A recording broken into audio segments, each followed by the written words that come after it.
वाशिम जिल्ह्यात अखेर नाफेडद्वारे ज्वारी खरेदी सुरू झाली। बाजार समितीत ज्वारीला कमी दर मिळत असल्यानं शेतकऱ्यांचं मोठं आर्थिक नुकसान झालं। नाफेडद्वारे ज्वारीला 3699 रुपये दर मिळत असल्यानं शेतकऱ्यांनी आपली ज्वारी नाफेडला विक्रीसाठी पसंती दिली। नाफेड खरेदी केंद्रावरून आढावा घेतलेला आहे मनोज जयस्वालनं। ज्वारी विक्रीसाठी नाफेडनं खरेदी करावी यासाठी मोठ्या प्रमाणात मागणी होत होती। गेल्या अनेक दिवसापासून ही शेतकऱ्याची मागणी होती की नाफेडद्वारे ज्वारी खरेदी करावी, कारण की दर चांगला मिळेल आणि शेतकऱ्यांना फायदा होईल अशी अपेक्षा होती आणि ती आता अपेक्षा पूर्ण होताना दिसते।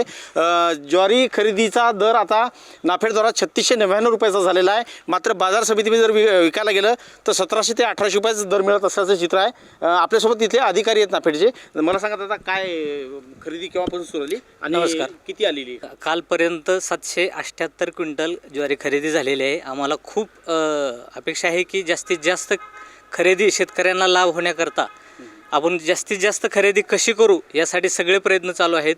लवकर आपण सुरू करतोय कामकाज, संध्याकाळीपर्यंत उशिरापर्यंत आपण खरेदी सुरू ठेवतोय जेणेकरून जास्तीत जास्त शेतकऱ्यांचा याच्यामध्ये लाभ होईल। असं आपल्यासोबत काही शेतकरी आहेत। दादा मला सांगा, किती तुम्ही ज्वारी आणली, कसा फायदा होणार आहे? मी प्रकाश शामराव चव्हाण इलखी येथील शेतकरी आहे। मी शेतात ज्वारी पेरली होती, पण ग्रामीण मार्केटमध्ये जे आहे ते अत्यंत कमी भाव असल्यामुळे आमचं खूप नुकसान होत होतं। परंतु शासनानं ही जे 3699 रुपयामध्ये खरेदी सुरू केलेली आहे त्याच्यामुळे आमचा खूप फायदा होऊन राहिला।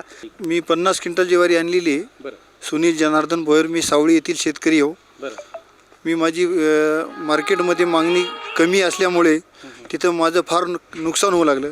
ही खरेदी चालू केल्यामुळे मला याचा पुरेपूर जास्त लाभ भेटत आहे। कसा आनंद आहे तुमचा? चांगला आनंद आहे एकदम। एकूणच पाहायला गेलं तर चांगले दर मिळत असल्याचा फायदा शेतकऱ्यांना मिळतानाचं चित्र पाहायला मिळत आहे। मनोज जयस्वाल, एबीपी माझा, वाशिम। एबीपी माझा, उघडा डोळे बघा नीट।